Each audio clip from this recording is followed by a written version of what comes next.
So, good morning guys. We will discuss visual imagery. So, visual imagery.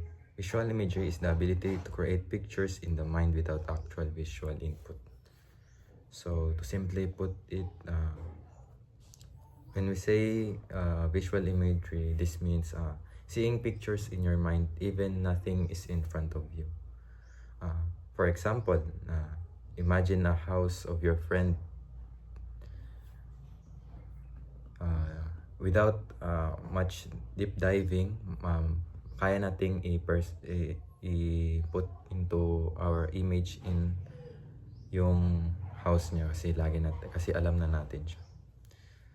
So next is mental imagery. Mental imagery refers to sensory experiences created in the mind without external stimuli. It can involve different senses such as visual, auditory, tactile, smell, or taste imagery. Visual imagery, the most commonly studied type in cognitive psychology. So when we say mental imagery, this is broader and it includes our senses. Yun lang laging tandaan.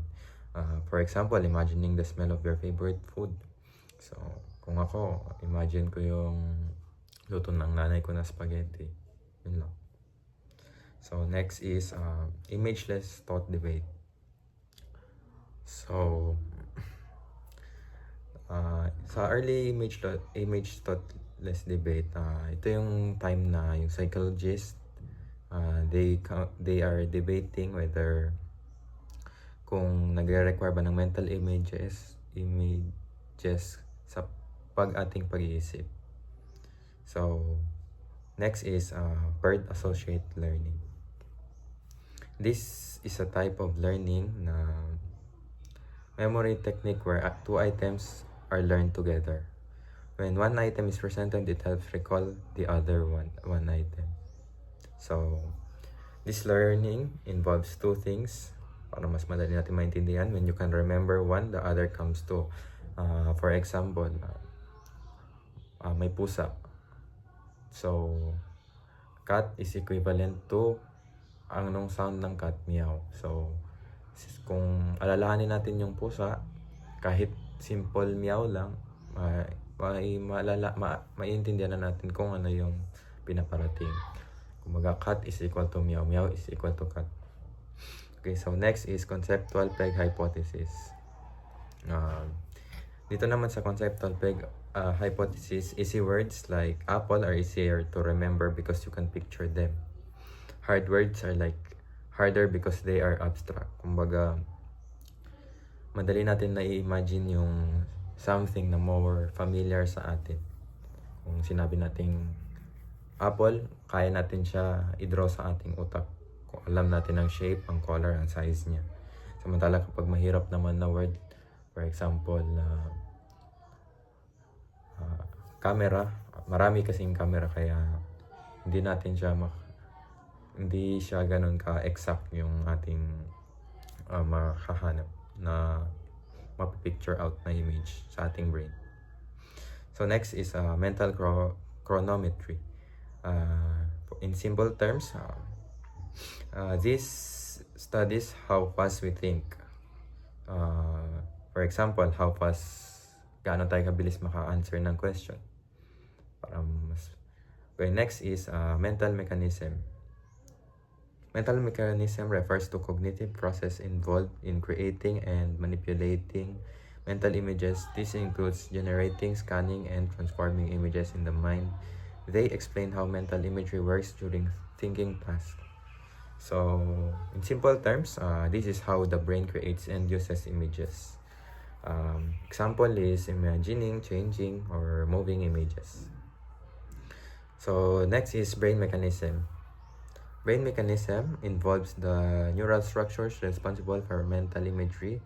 Studies shows that imaging objects activate similar areas used in actual perception. One important area involved is the visual cortex. So, brain mechanism, to simply put it, ito yung mga parts ng brain natin na na-involve when we think and when we see.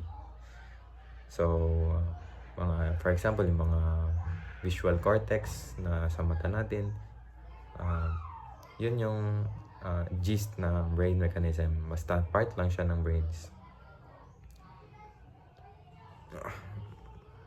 Okay, so next is mental scanning. This is like moving around inside your imagination. So, for example, so para mas madali natin maintindihan, magbigay tayo ng example. So, when, for example, we imagine walking from your room to kitchen. Parang napipicture out natin or kaya natin i-imagine na kaya natin maglakad doon papunta sa kitchen. Kumbaga, alam natin, kabisado natin yung galaw with just our mind na hindi tayo nag-exercise ng effort. Na-imagine lang natin ito sa mind. So next is the Koslin experiment. Stephen Koslin conducted an experiment where participants memorized a map and imagined traveling between landmarks. Results show that greater image distance took longer to scan mentally. This suggested that mental images preserve spatial relationship. So in this experiment, people imagined the map and traveled in their mind. So ang mga result niya is the longer the distance, the longer the thinking time. Baga nag-experiment si Koslin about sa how our brain thinks kung sa mapa naman. I-picture out ng mga participants na kung malapit lang yung distance is kung kaya ba nila puntahan ng mas mabilis na pag-iisip. Tapos, which resulted na kung maliit lang yung distance, mabilis lang yung thinking time, and kapag mahaba naman yung distance, mahaba naman yung shorter ay yung thinking time. So, in summary, visual imagery, seeing in your mind, mental imagery, using all senses in your mind. Yun yung important topics na debate ko, na tackle ko. Simula tayo sa eksperimento sa Stephen Koslin na tinatawag na mental scanning experiment. Sa pag-aaral na ito, pinaprometize niya sa mga kalahok ang isang mga mapa at pagkatapos ay pinapaisip sila na maglakbay mula sa isang lugar papunta sa isang. Mapansin na kapag malayo ang inisip na pupuntahan, mas matagal bago nila ito marating sa isip.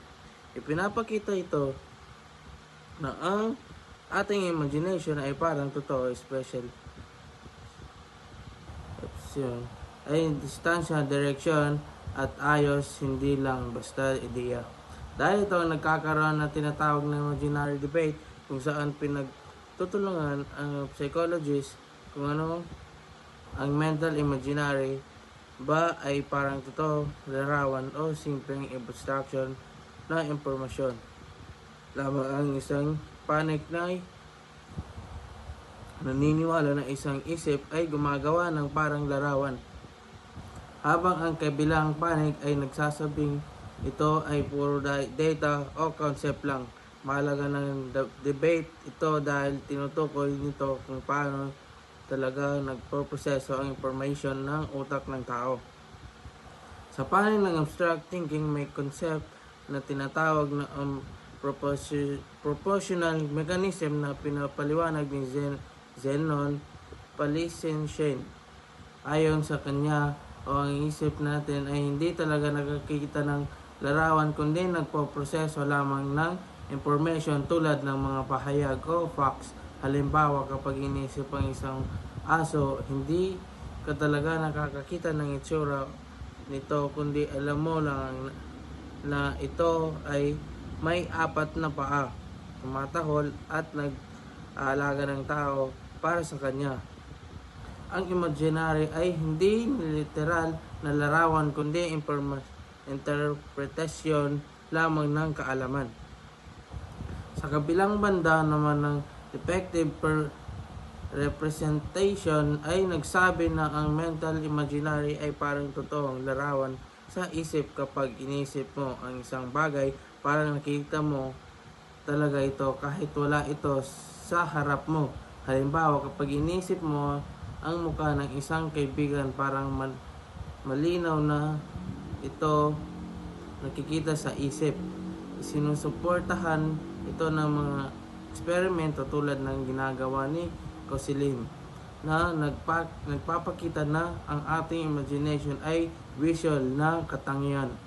Kaugnay nito ang spinal representation na nagpapaliwanag na ang mental image natin ay may organisasyon sa espasyo. Ibig sabihin, alam natin kung saan nakapwesto ang mga bagay kahit iniisip lang natin ito. Halimbawa, ang kaya mong ilarawan ang ayos ng bahay ninyo kahit na napakita na ka na dahil may mapa sa isip. Ito rin ang dahilan kung bakit gumagana ang mental scan experiment, dahil ang imagination natin ay may distansya at lokasyon. Samantala, ang propositional representation ay nagsasabi na ang kaalaman ang nakakaimbak sa isip bilang mga pahayag o information, hindi bilang larawan. Halimbawa, alam mo na ang araw ay mainit kahit na hindi mo ito in-imagine para sa pananaw na ito. Hindi kailangan ang imaginary para makapag-isip ng maayos ang tao. May isang ideya na tinatawag na epiphenomenon kung saan sinasabing ang imaginary ay hindi mahalaga sa pag-isip kundi parang side effect lamang. Ang ibig sabihin, kahit walang mag-imaginary, kaya pa rin mag-isip at umunawa ng tao para ito ay usok sa apoy. Nakakakita siya pero hindi siya nagdahilan kung bakit may apoy. Kaugnay nito ang tacit knowledge explanation na nagsasabi ang mga sagot ng mga tao sa mga eksperimento ay hindi dahil sa imaginary kundi dahil sa dati na nilang kaalaman tungkol sa mundo. Halimbawa, alam na natin mas matagal na ang paglalakbay kapag malayo kayo. Ganon din ang sagot natin kahit ini-imagine lang natin ito. Ibig sabihin, ang sagot ay based sa experiment, hindi sa mental image. Ang imaginary naman tumutukoy sa kakayahan ng isa na bumubuo ng larawan kahit wala ng totoong bagay. Ito ay nagmahalaga sa memory, imagination at pagkamalikhain. Halimbawa, kaya mong isipin ang dagat kahit wala ka ron, at minsan parang nararamdaman mo pa ang hangin o naririnig ang alon. Samantala, ang perception ay ang proseso ng pag-unawa sa mga bagay na gamit ang ating mga pandama tulad ng paningin at pandinig. Hindi lang ang ito ang simpleng pagtingin. Inaayos at binibigyan ang kahulugan ng utak ng information.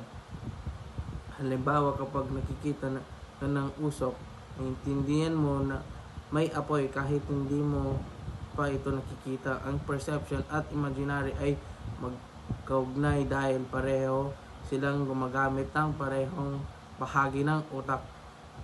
Kaya minsan nahihirapan tayo paghiwalayin ang totoo at ini-imagine lang.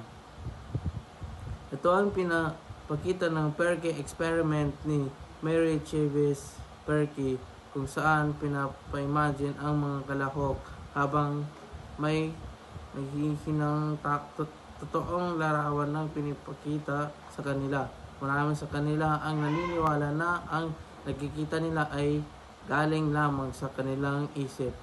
Kahit ito ang totoong image, ipinapakita nito ang imagination at perception na ay maraming halo at magmukhang pareho. Sa huli, ang mental walk test ay ginagamit upang pag-aralan kung paano natin ini-imagine ang mga lugar. Pinapaisip ang tao na lalakad sa isang pamilyar na lugar at pinapalarawan kung ano ang nakikita nila sa paraang ito. Natutuklasan kung paano gumagana ang memory at spatial imaginary sa utak Halimbawa, kaya mong ilarawan ang daan papuntang paaralan kahit hindi ka gumagalaw dahil malinaw kang mental map nito.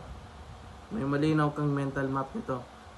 Sa kabuuan, pinapakita ng lahat ng konseptong ito na ang isang tao ay napakalalim na at komplikado. May mga pagkakataon